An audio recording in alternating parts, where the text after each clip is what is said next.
Hello, everybody, and welcome to this BBC Apprenticeship webinar. My name's Anna, and I work in the early careers team here at the BBC. Tonight's webinar is about our multi-channel marketer scheme. So we've got a really packed session for you guys today. We've got loads of useful information. We've got special guests, and we'll have plenty of time at the end to answer your questions. This is your chance to have access to the people with all the information. So do fill up our Q&A, send all your questions in. No questions are too silly. We'll be answering them throughout in the chat, and we'll also have a chat about them at the end. But first, whilst you're all settling in, getting comfy, I'll play you a short video about BBC apprenticeships. Every year, the BBC offers hundreds of apprenticeship opportunities. From the production teams that bring creative ideas to life, to the tech teams who code BBC iPlayer and BBC Sounds, and engineers that keep our broadcasts on air. From the journalists getting to the heart of the stories that matter the most, to the operations team that make the business of the BBC function and continue to thrive. and no, this isn't an unpaid internship situation. You actually get a really competitive salary.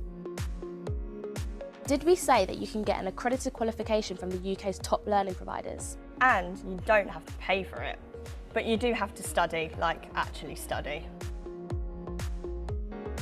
This isn't just a London thing either. We're in Cardiff, Glasgow! Blackburn, Tees, Leeds, Tunbridge Wells. and that's not even all of our locations. And it's not just about the work. Our staff networks and apprentice communities are always growing to make you feel like you can bring your authentic self to the BBC. This really is just the beginning. Sound good? Find out more here. Well, you're going to find out more right now, so you don't even need that QR code. We're going to answer all of your questions throughout this session. And to do that, I've got a brilliant panel of people joining me on the call today, who you'll hear from in the next hour. As I said at the beginning of the call, my name's Anna, and I work in the early careers team at the BBC, looking after outreach for our apprenticeship schemes. So that basically means doing things like webinars, school events, careers fairs, and telling people about our BBC apprenticeships. Also joining me on the call, I've got Sinead, who is the scheme specialist for our multi-channel marketer scheme.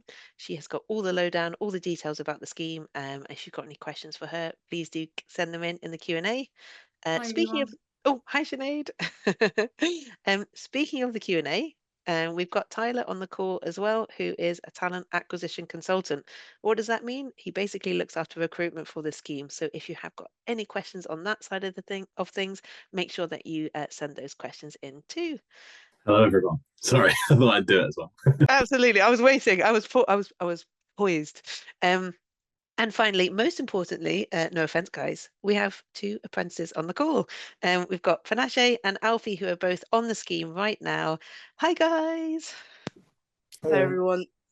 Hi, brilliant. Right, well, I was going to say grilling them, but I won't be. I'm going to be having a lovely chat with them in a bit and finding out what their experiences are like a little bit later on. Before we dive into all things BBC apprenticeships, I just wanted to give you a few facts about BBC services across the UK. Why am I doing this?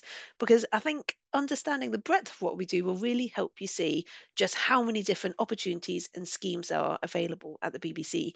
I've been at the BBC for about 14 years now, and I've done so many different jobs since being here. It doesn't feel like I've been working for the same company.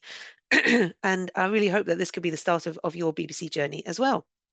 So, when we talk about services at the BBC, what we're talking about is the different platforms and channels that we operate. So that could be TV, radio, and all of our digital presence as well.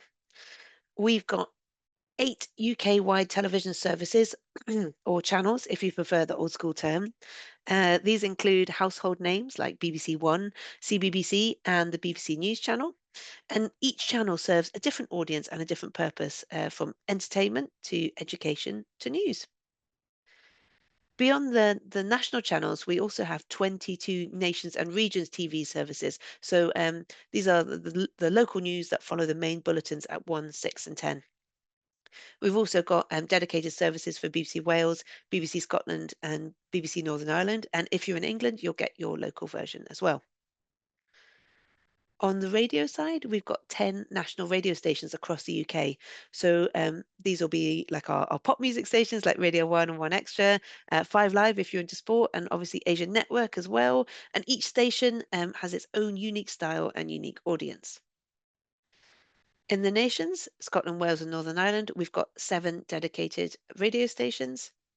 And in England, Jersey, and Guernsey, we've got 41 local radio stations, and these are tailored to specific local communities and are a really vital part of our local engagement.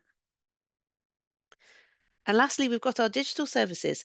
So these include online platforms like BBC iPlayer, the BBC News website, and BBC Bitesize if you're studying, and of course, BBC Sounds for your music, radio, and podcasts.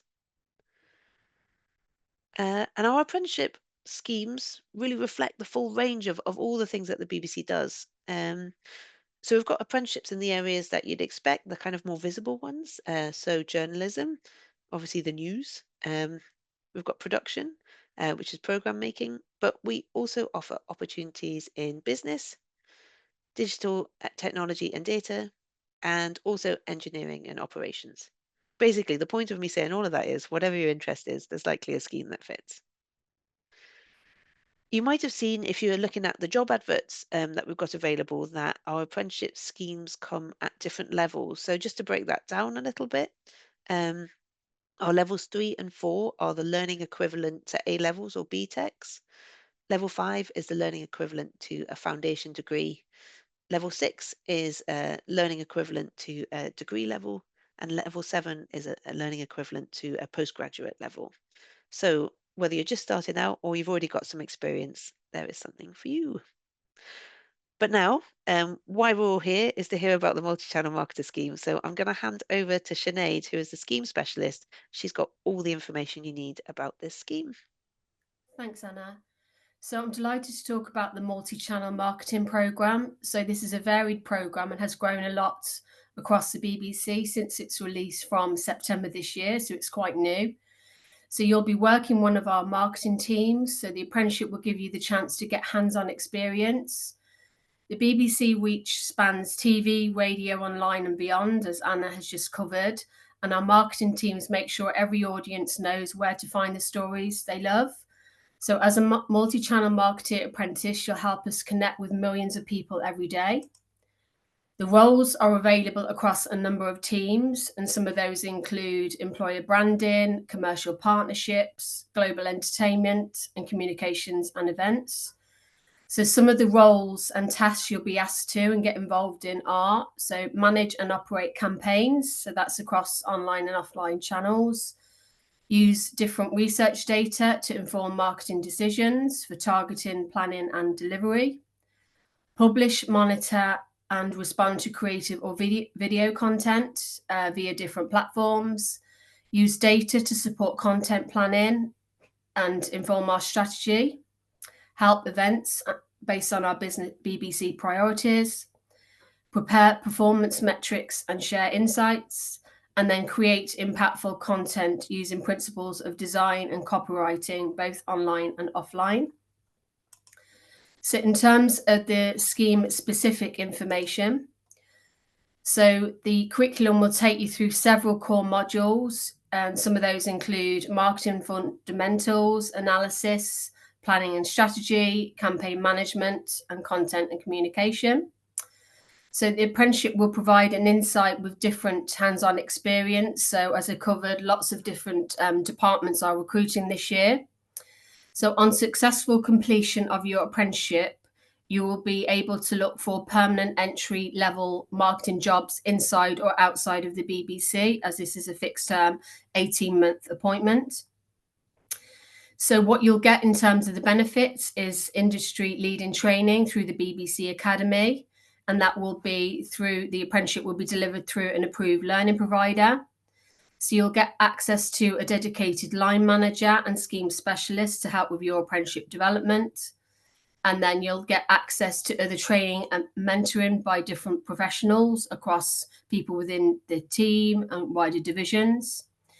So you will be recruited and contracted for a 35-hour week with 25 days annual leave and a defined pension scheme.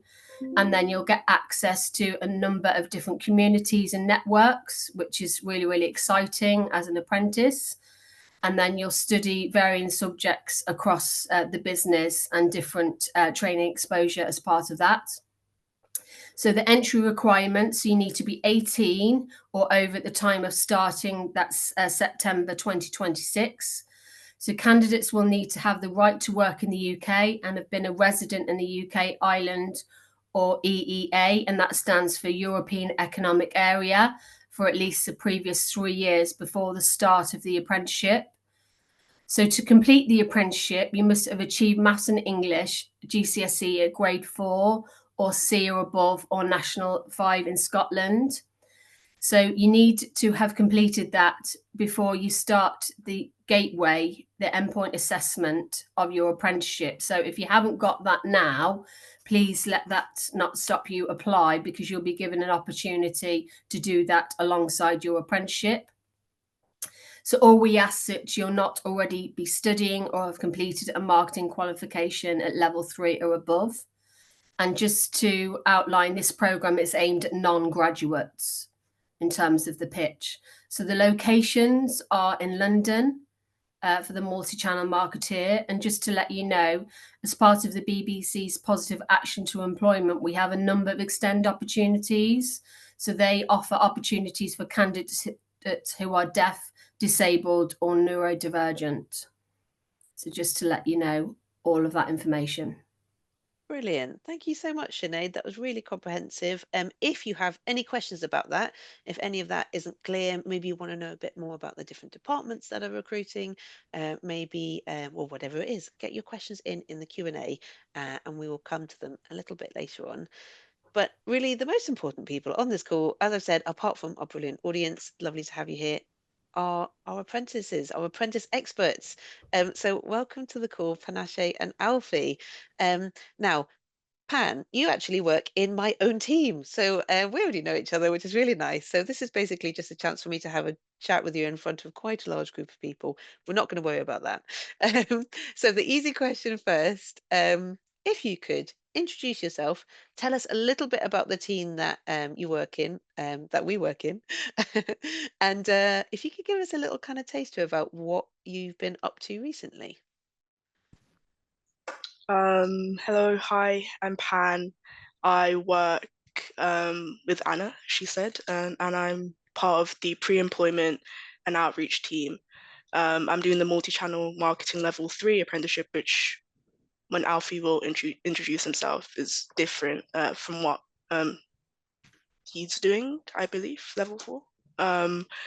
But yeah, that's what I do.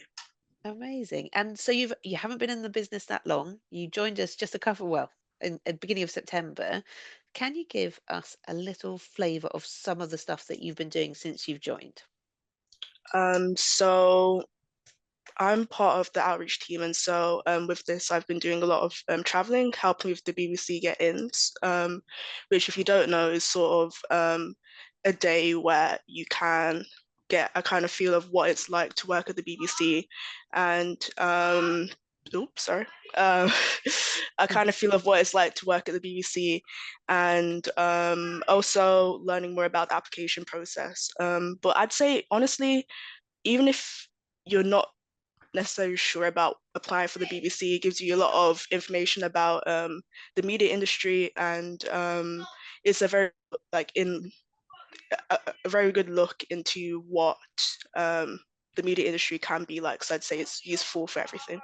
Amazing. Good stuff, Pan. Right. I've got questions, I've got things I want you to talk about, but I'll come back to you in just a moment. Alfie, same question to you. If you could introduce yourself, tell us a little bit about the team that you've been working in, and a little kind of flavour of some of the stuff you've been up to recently. Yeah, of course. Hi everyone, I'm Alfie. As Pan said, I'm on a slightly different scheme, so I'm on the level 4 marketing executive scheme, and that's because I actually joined last September, so I've been with the BBC for just over a year now. And I work in the central digital team, so kind of those products that Anna mentioned at the start, so iPlayer and all those kind of things. I work in the London-based team that deal with all of the external international versions of those things. So I work across BBC Player in Spain and Germany, as well as all of our fast channels. So that's like Top Gear, BBC Food, BBC History, BBC Earth, and those sit across kind of everywhere Western Europe. So Spain, France, Italy, Germany, Benelux, and Nordics. And then the other side of the team that I work on deals with getting content into kind of secure places. So that's the out of home team. So that deals with getting content onto cruise ships, airlines, things like that, and making sure that the BBC's kind of coverage of sporting events like live things, Eurovision, makes it onto those kind of cruise ship areas as well. Um, That is really interesting. I mean, the longer I spend in the BBC, as I think I mentioned before, I've been in the BBC 14 years, I think. Um, and every time I meet someone new, I'm like, I didn't even know this was a job. This sounds amazing, but of course it is. Can you give me a little flavor of like what actual work you're doing within those teams? So you're kind of getting that content onto different platforms. What kind of does that mean in terms of the nuts and bolts of the work that you do? Yeah, so for the fast channels, so they function kind of how we all view a TV channel. So it's making sure that all the branding's there. So you've kind of got the logo in the top corner, channel descriptions, kind of artwork, branding colors, making sure it's like a complete package that our sales team can take to clients, and then making sure that they go onto their channels and platforms smoothly. They work on their TVs, and then kind of doing monthly touch points of highlights on the channels. You know, this month we're doing it's James May's birthday, so we're putting James May's best moments. Here's some artwork that we've made with creative that could celebrate that. And then with the out of home team, because it's kind of cruise ship based and flight based, there's less we can do direct marketing. So it's a lot more kind of events, whether that's at like trade marketing things or one-to-one events with clients to highlight upcoming content we've got, big moments that we've had to kind of celebrate with them. So kind of a recent one of that would be I attended MIPCOM in Cannes this year, which was last month, and we did an event on behalf of BBC News, which we have for the cruise ships, and kind of did a talk with a guest speaker. It just offers that one-to-ones kind of communication with clients to I, discuss. I'm sorry, I'm very foolish. What is MIPCOM? This sounds very interesting. I want to go to Cannes. MIPCOM is less for the marketing people, it's more for Yeah. sales. So it's kind of where all big formats are kind of discussed and sold. So the 1% Club, if anyone's familiar with that, that was Ah, kind of the brainchild of MIPCOM a few years ago and kind of was bought at MIPCOM. So it's where big new ideas are. But a lot of our clients were there, so we went to just so we could host an event in one space when we had them all and discuss BBC News commercial. amazing. I have lots more questions, but I'm going to come back to Pan for a little bit. Um, so, Pan, you mentioned that you've kind of been doing a little bit of traveling and doing some get-ins and stuff, and you're kind of just starting to do a little bit of learning with your learning provider. Is that right? Can you give us a little flavor of some of the kind of projects and some of the stuff that you've starting to work on at the moment? So I know you've delivered a part of a really interesting one for our team. Yes, so with my learn provider, we've been learning about sort of email marketing, which was quite relevant to what I did a couple of weeks ago, where essentially I worked with Anna to put together an email to send out to schools to announce that applications were opening. And so there's something called an ETA and a CTA, CTA, sorry, which is like a call to action button. And I feel like it's quite interesting because honestly, you don't realize how many aspects there are to marketing that there is, even that like everything's intentional, even down to like the buttons. And so learning more about that and the ins and outs of it, and putting together that email was quite interesting. But because I work in the outreach and pre-employment team, like you'll find that there's so many different areas of the BBC. So you can honestly end up working anywhere, and all those areas will look different. But because of how big the BBC is, you get the opportunity to meet so many people and try so many different things. So yeah. Amazing. One of the other things that you've done, which has been really helpful for our team, is that you've been researching marketing competitors for us. So competitors who've got apprenticeship schemes as well, been looking at what they've been doing well, what we can learn from them, what the BBC can improve on. So, and Pam put together like a really comprehensive kind of study of all these different areas so we can learn from it. So even though she's only been in the business for 8 weeks, she's teaching us stuff every day, which is absolutely brilliant for us. Just to blow your own trumpet there, because I don't know if you will, because you're very modest. Okay, so Alfie, I'm going to come back to you just now. If we could go back in time before you joined the scheme, what were you doing before you joined the BBC, and what made you choose the BBC in particular and the scheme?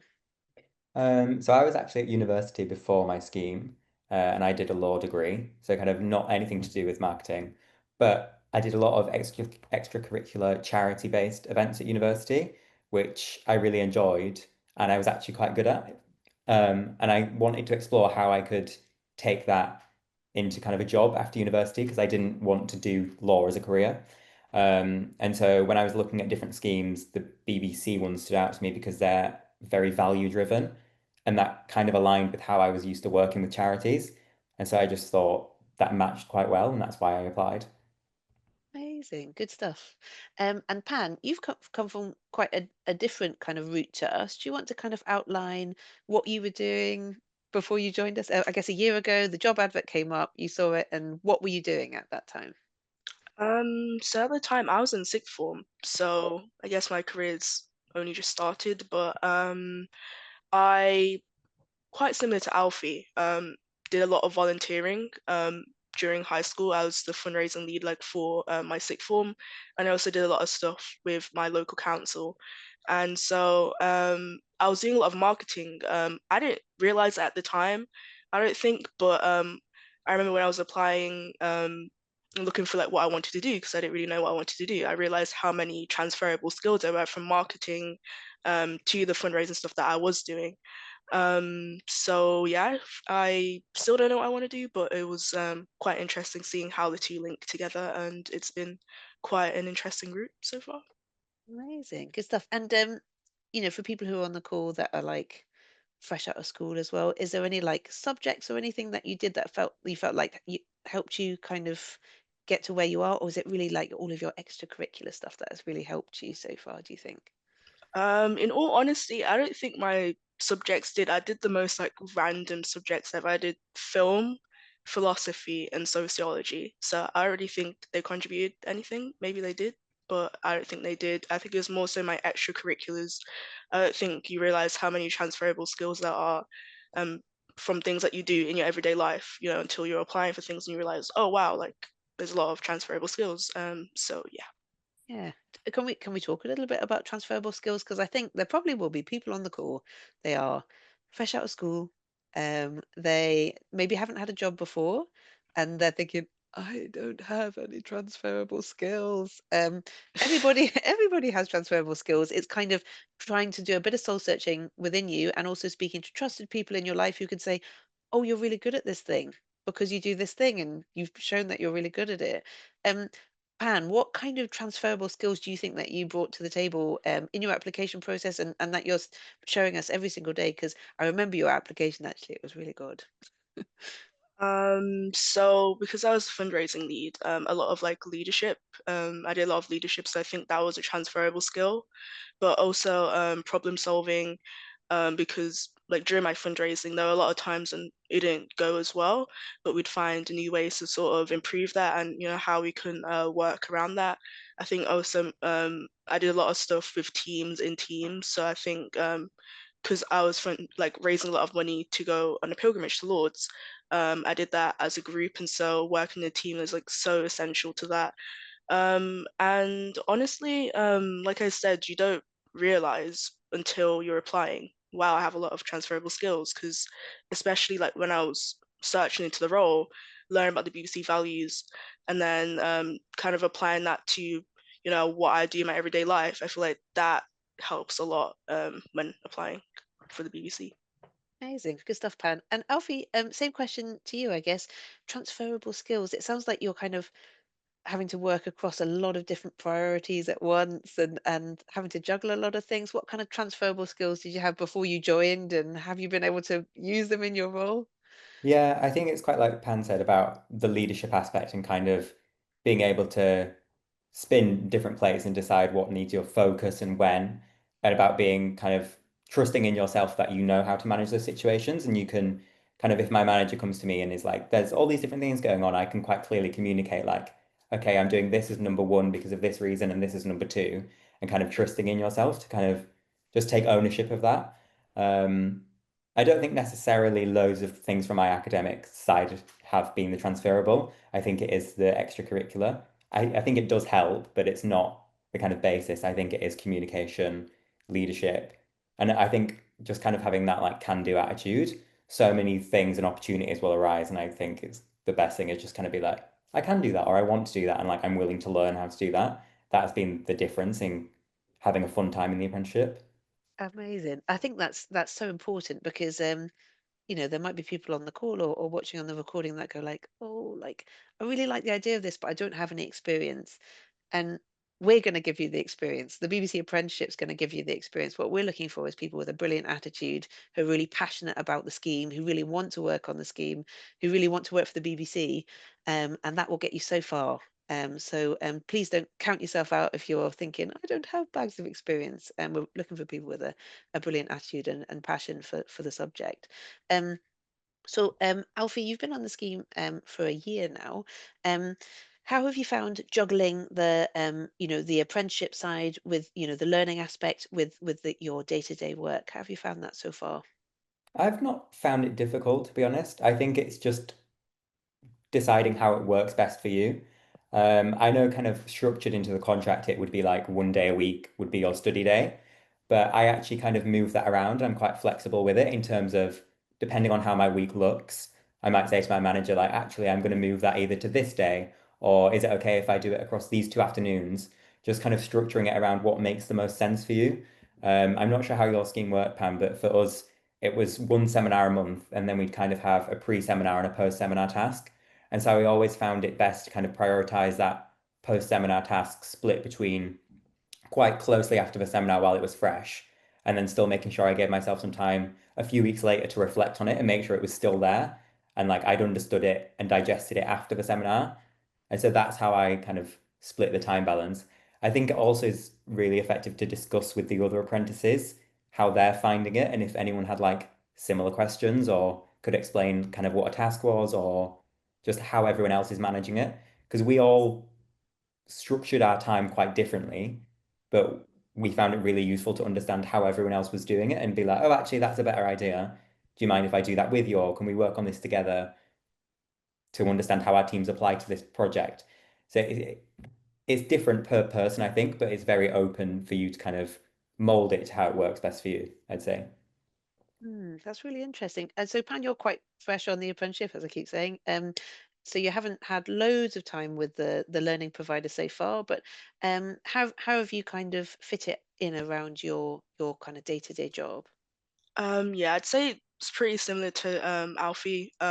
We had a cohort catch up with like all the other multi-channel marketing level 3 apprentices this week. And we kind of had this discussion about how like everyone works differently. Obviously, we have set sort of days for working on these, but also everyone's quite flexible. Like some people do, half their work on the Thursday and half on the Friday, or some people do a little bit each day. Everyone works different. For me personally, I do it on a Friday, but because I travel quite a bit sometimes, sometimes we're quite flexible with that and maybe do it, I don't know, on a Wednesday and then do a little bit on a Friday. So it's honestly, it depends on how you know, you work, and also your line managers will also be quite supportive when it comes to your work, because you're supposed to prioritize your apprenticeship qualification over your actual work. They make that very clear that that's a priority. And so if you're falling behind, you could be like, hey, I'm struggling with this. Could I have a bit more time? And they'll be super supportive. So even though I haven't had any issues so far since I've just started, I do not have any concerns for the future. And I think if you're considering applying, you shouldn't worry about juggling it, because I don't know anyone that struggles with it, because there's a lot of support surrounding that. That is absolutely brilliant to hear. Especially, I am doing a staff apprenticeship at the moment as well, and trying to fit it all in can be challenging with workload. But again, I've found the exact same that people do really support and prioritize your learning because it is important. Um, so both of you, so Pan, you're based in Birmingham, and Alfie, you're in London. Um, aside from like the people that you've got each on your scheme, you've also got other apprentices in the building and the base with you. How have you found the kind of social side of being an apprentice? Oh, sorry, Alfie, I'll go to you first. Sorry, I was looking at you, but I didn't see your name. It's okay, don't worry. I found it really beneficial and actually quite useful to have a relationship with apprentices that aren't on the same scheme, because Mm. it kind of gives you that look at how other people are approaching different things, or how other schemes are structured, or what you can learn from how they work in their apprenticeship. Um, and a lot of those kind of friendships were formed in the first few weeks in kind of the networking events or the kind of induction events.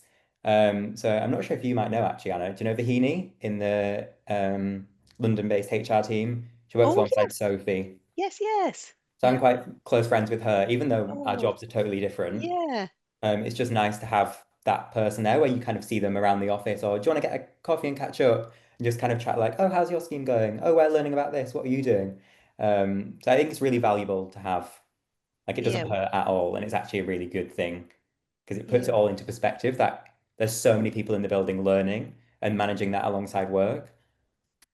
Brilliant. And Pan, so you're based in Birmingham. You've got a good bunch of people down there, haven't you?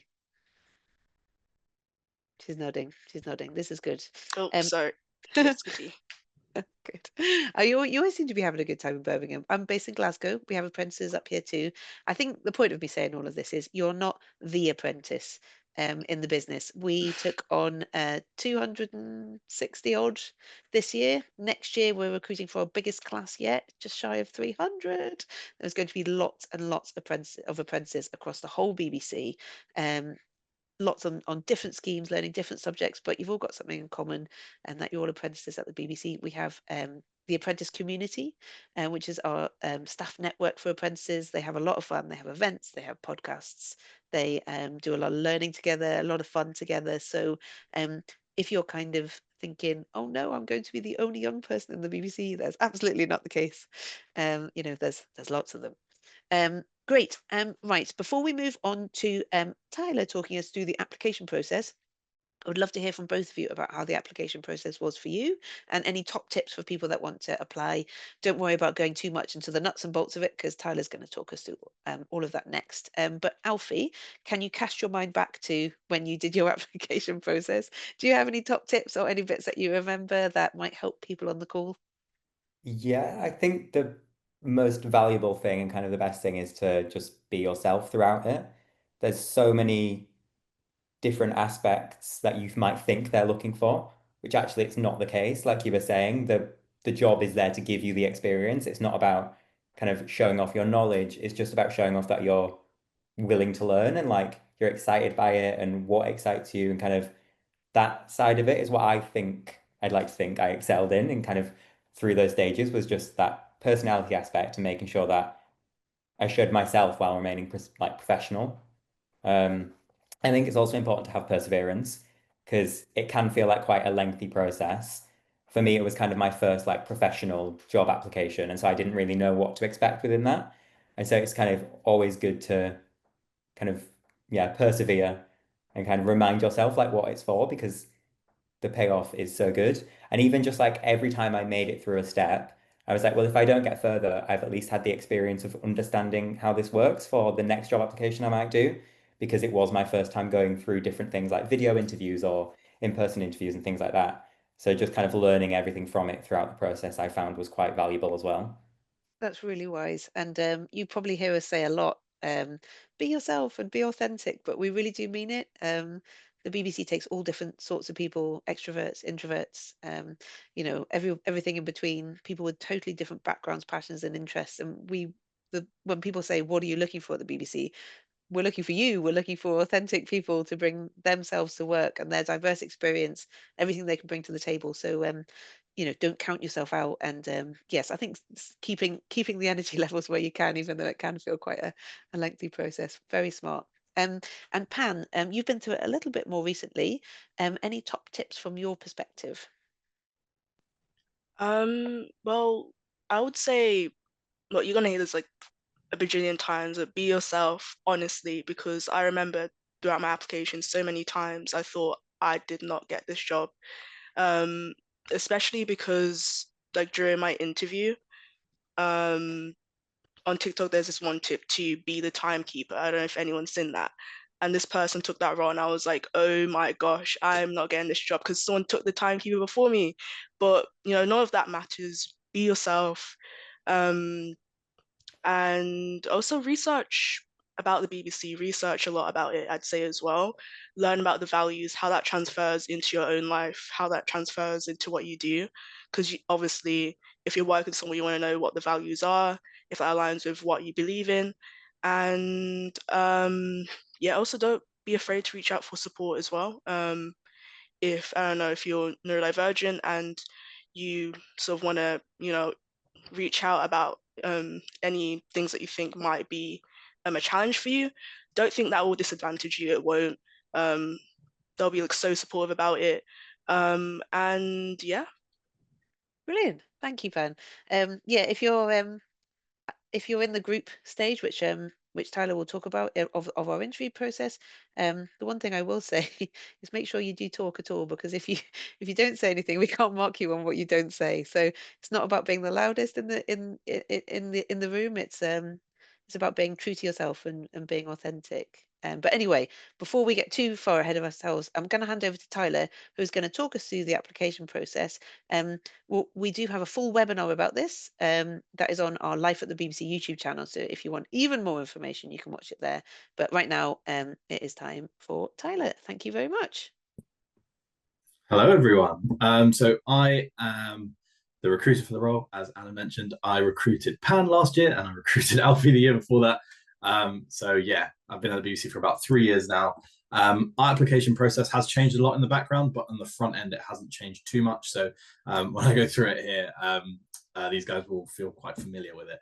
But yeah, I'll run through. So there's ultimately five stages. The first one's the online application, which you'll put through in the next week. We're closing next Thursday, the 13th of November. And then we'll follow through to an online test with a platform called Capfinity, which I'll talk in more detail about shortly. And then a video interview with a platform called HireView. And then ultimately an assessment center, which is the final stage. We need all of these kind of stages in place to assess various different values and behaviors that are required to be a BBC apprentice. And also because we get so many applications, we kind of need to take it stage by stage and make sure we're fairly assessing everyone as well. So this first slide here is the online application stage. This is when you will go onto the kind of BBC website, apply for the role effectively. So this is just an initial check for kind of eligibility for the role. Like Sinead kind of went through, there are a couple of eligibility requirements that you need to apply for the role. We will assess each of these manually. So if you're unsure, just apply and we will screen you out or let you know why you are or aren't eligible, so no problem at all. And there's also a motivational question there, which is effectively, why are you interested in this scheme at the BBC? So yeah, you'll have about 2,000 characters. That's a written answer for that one. Sorry, Anna, do you mind just hopping back a little bit, just the last slide there? Sorry, I was too hasty. I'm usually slow, so I was kind of anyway, you carry on. A couple of top tips for this: read the application criteria and the questions really carefully. A lot of people get tripped up by the questions. We've tried to make them as clear as possible, but just triple check it as you're going through just before you apply, to make sure you've answered all the questions truthfully and accurately. And kind of like Pan was pointing out just now, this is also my top tip. Make sure you're showing a passion for both the schemes. So really look into the content of the multi-channel marketer scheme and think about why it might fit you and why it might fit you at this particular time in your life, or if you're a career changer, why you're looking to kind of divert, and also the BBC as well. So have a look at the BBC values, which we'll go through a bit later. And all of our assessments, this is like a huge kind of clue, are all underpinned by BBC values. We call them the values and behaviors, which we'll go through shortly. So yeah, just make sure you always have those in the back of your mind. Go for it, Anna, sorry. So if you are eligible and have been kind of assessed to be eligible, you'll move through to the first stage, which will, a lot of people have been asking questions about when each of the stages will be. So this stage does not apply for extend roles because we've assessed it's not the most accessible of platforms, but for non-extend roles, you'll go through to this stage in around late November time.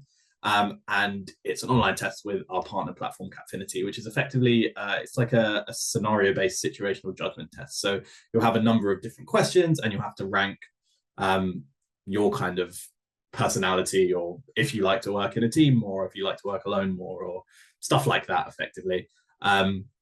And yeah, there's a series of different questions like that. It should take, it normally takes people about 35 to 45 minutes, but up to an hour max. And yeah, you'll have to kind of rank questions on the action you'd kind of most likely take or most likely take or least likely take in a given scenario. Like Alfie was kind of pointing out, really try to be yourself and just answer it as authentically as possible. And yeah, in terms of integrity as well, try to complete the assessment kind of on your own without any outside help. Because a lot of these kind of skills that we'll be assessing will be assessed later in the process anyway, so you'll be doing yourself a disservice if you don't just do it on your own kind of thing. The bottom bullet point doesn't matter because we are not a technology scheme or a business scheme. The next stage, should you make it through that first Catfinity stage, is with another assessment platform called HireVue. So I like to describe this as kind of like a non-live interview setting. So what will happen is we'll preload a bunch of questions into the system, and then you'll need to record yourself, much like I'm talking to you now, but I know you're there, but I can't see you, responding to the questions that we load into the system. You might have some video questions, so you have to record yourself. You have about 10 minutes to prepare and around 90 seconds to respond. And then also there could be some written questions where you'll have kind of like a word limit, but there's no time limit on that. So you can plan and make sure you're getting all the right stuff in there as well. In terms of top tips for this stage, time management, test your technology. We'll send you kind of, when you get invited to the stage, kind of like a top tips guide. So make sure you have a look at that, familiarize yourself with the HireVue platform. Really, really important and essential, just to make sure you don't have any kind of technological gremlins kind of running around when you're actually doing the test.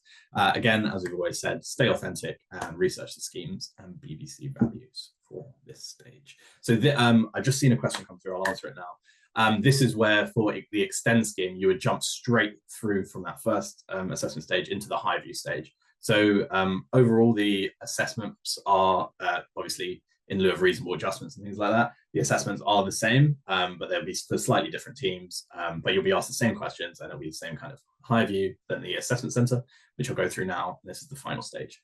So the final stage, it will be held virtually. I know, Alfie, you had yours in person, which was very exciting for us at the time, but it will be held virtually. And these include a number of stages. For this particular scheme, it will be a whole day commitment. You'll come, you have a welcome talk in the morning, and then you'll do a group exercise just before midday. And that will be kind of like these guys were talking about before. You'll be in a group with other candidates and you'll have to kind of reach a common goal together. And then in the afternoon, you'll have more of a kind of traditional interview. All of these, again, underpinned by the BBC values and behaviours. You'll have some questions that are a little bit more geared towards like marketing specific stuff, effectively. As it says there, group exercise, you'll collaborate in small groups, and the interview, it'll be values-based questions primarily. And yeah, try to think of, again, you'll get a top tips guide at this stage, but try to think about the STAR technique. That's what we kind of try to peddle to all of our candidates. If you don't know what that is, look it up. It's a really kind of useful technique to use examples to answer interview questions effectively. Ultimately, what we're looking for at this stage is really driving home that motivation, which we think is the most important thing for our early careers apprenticeships at the BBC. So that's the final stage, the assessment centre. And then hopefully get an offer, which is this stage. And if you're successful, I didn't tell you the times. So that the Catfinity stage will be late November-ish time, and then HireVue stage will be through just before Christmas. You'll finish that, and then we'll assess it over Christmas into late-ish January time. So it's a bit of a wait, but we want to make sure we're giving every application a good amount of time, and then the assessment centres will be throughout February, so we'll let you know when those dates are should you be successful. And then if you're successful in the assessment centre, I'll go through that, we'll make you an offer to join us in September 2026, so you'll have that offer in kind of March time. So there's lots of various things that we'll do with you between March and then, because it is quite a bit of a wait. But yeah, we'll sort out kind of onboarding activities. You'll have the opportunity to meet other apprentices as well. If unfortunately you're not successful at the assessment centre stage, we'll be able to give you some really detailed, in-depth feedback. So please do ask for that. And yeah, definitely apply next time if you're unsuccessful this time. There's loads and loads of examples of BBC apprentices in the business now who weren't successful on their first, second, even third time, and then eventually they were successful and now they're thriving at the BBC. These are the BBC values. I know I've been talking about them a lot, but like I say, all of our assessments, Capfinity, Highview, and the Assessment Centre are all underpinned by these. I won't go through each of them kind of right now, but yeah, they're really, really important. They're on our website. They'll be in the top tips guide you get sent when you apply. So please, yeah, do your research, look at the BBC values, look at the scheme specifically, and you should be absolutely fine. Brilliant. Thank you so much, Tyler. That was much better than I could have done it. I should get you on all my webinars. Thank you very No much. problem. Great. I can see more questions coming in, so we'll make sure that we do leave some time for the Q&A at the end. Still got about 15 minutes. I just wanted to talk a little bit about diversity and inclusivity at the BBC. It's something that we've kind of touched on a few times. But some of you might be listening to me and the rest of us and thinking, this all sounds great. I'd love to apply, but I'm not sure whether someone like me could work at the BBC. And I just want to be clear that you absolutely can. We're really proud to be a disability confident employer. But what does that mean? Essentially, if you need any reasonable adjustments to apply, interview, or work with us, we'll support you to do that. You can have a confidential conversation with our recruitment team before you apply. We've got a form on our early careers website where you can share as much information as you feel comfortable with us, and we'll work with you to make sure that the process is accessible. I don't want people to think that being disabled, neurodivergent, or having a health condition is a barrier to joining us. It's absolutely not. And as an organisation, we're really committed to being as diverse as the audiences we serve. That means diversity in background, in thinking, in race, in religion, in gender, in kind of everything. Because we can't truly represent the UK, our license fee payers, unless we fully reflect the range of voices and experiences there are out there. And it's something that's really important to us as an organisation. I think I've got time for my video. I'm going to play it because it's really nice. This is Vicky, who is an apprentice at the BBC, and she has autism and dyslexia and tells us a little bit about her experiences. When I first found out I was coming to do an apprenticeship at the BBC, my family, friends, everyone at my old work were so excited for me. When I was younger, I used to always partake in the Children in Need. We also used to take a pound in, and I think everyone can remember that from when they were younger. To be working here is just crazy. So I did A-levels before doing my apprenticeship. I wanted to go and do something more creative, and I thought I'd just kind of go a bit off-piece and Google and see what else was out there. The jump from high school to sixth form was really tricky for me. I was finding it really hard to keep up. So I went for an assessment, and it actually ended up turning into an assessment for dyslexia. And I ended up coming out of that assessment with a diagnosis, and then left school, went and worked for 2 years, and then at the age of 20 got a diagnosis for autism. That diagnosis was really beneficial. I'd always wondered why quite didn't feel like I fit in. I'm still finding out new things every day about how to cope. The autism definitely has its stereotypes, and so many times when I got the diagnosis, people will question, well, how can you be autistic? And that was really hard at first, because I thought, well, I don't know, I've been given this diagnosis, I'm trying to understand it. So when I first started the apprenticeship scheme, my line manager reached out and asked, did anybody have any additional needs? And I'd never been asked that before. And I thought, okay, at this point, I don't really know whether the answer's yes or no. Then thought, actually, no, I'm going to tell them. I'm going to be open about this for the first time. They then gave me the support and went through access to work. It gave me extra support in terms of I was given a lot of them to help with the difficulties that I was having. So I was given a software called Dragon to help me communicate that, and all of these things that I'd never had before. And so from that day onwards, I was very open, and the BBC are so understanding and make it so easy to have those conversations. I would say to anybody that's apprehensive about applying for apprenticeships, especially if you're like me and had dyslexia or autism or any disability or anything that you think is a barrier and means that you can't do it, just do it anyway. I definitely think if I'd not applied, I don't know what I'd be doing right now, and I'm so happy to be working here. I'm Vicky, I'm a degree apprentice at the BBC, and I have autism and dyslexia. Great. So if you relate to any of the themes in that video, any of the things that we've spoken about with regards to diversity and inclusivity at the BBC, I hope that that's answered some questions and made you feel a little bit more confident that there is a place for you at the BBC. as I mentioned, we have a form where you can contact our recruitment team directly and talk about reasonable adjustments or other questions regards to your application. That is the QR code on the left-hand side of my screen. I will say that a lot of questions can be answered in the FAQs, which are on the Early Careers website and also on the job adverts. So before sending in a sort of a form to our recruitment team, please make sure you do read the job adverts. Especially if your questions due to around eligibility and things like that, because most of those things are on the job advert. But yes, reasonable adjustment form if you need a bit of support with that applying. Left-hand side of my screen, and our FAQs are on the right-hand side of the screen. Great. So I guess before we get to Q&A, just going to say that applications are open now. You can apply right now.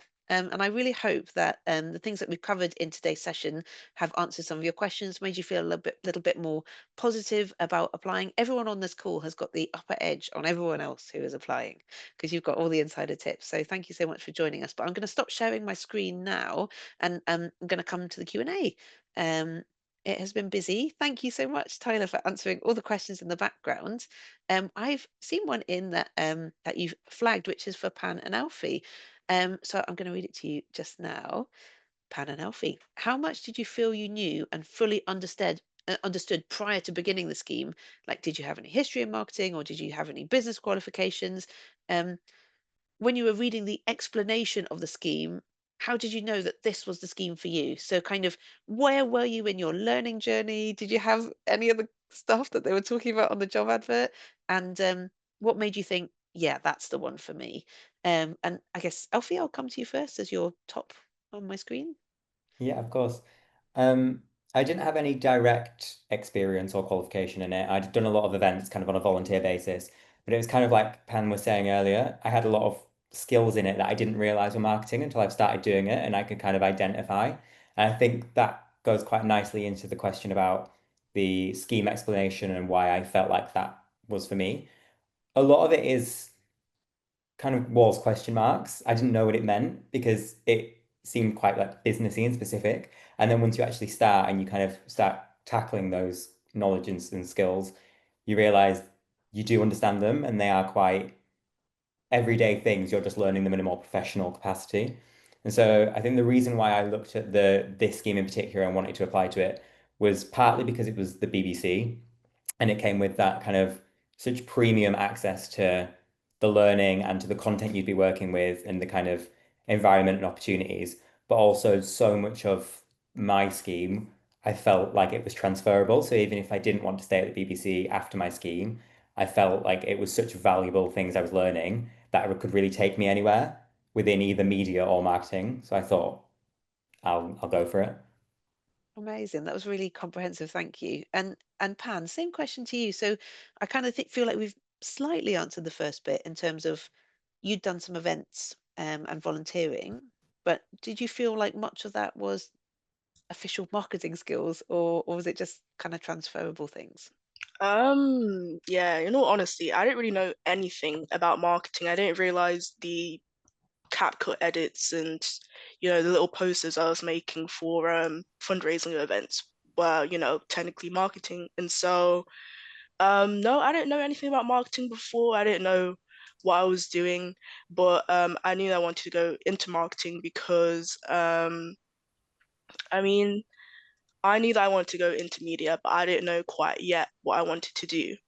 I remember doing a work experience that kind of helped me learn more about the media industry and the kind of roles that you could do in the media industry, and looking into marketing and realizing, okay, this is something I could see myself doing.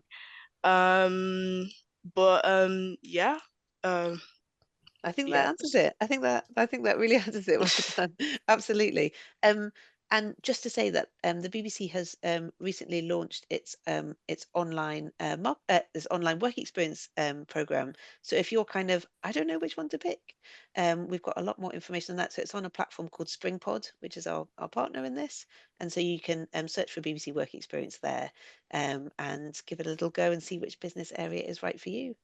Um, Tyler, you've answered an awful lot of questions. Are there any themes that have jumped out to you that would be good for the recording? You've answered so many. Are there any kind of areas that you think we should sort of say for the recording? Yeah, there have been quite a few questions around location. Unfortunately, the way the cookies crumble kind of this year in terms of business needs is that all of the kind of marketing needs are in London. This can vary from year to year. We can't tell you right now what future years might look like because we kind of assess it year on year based on business need.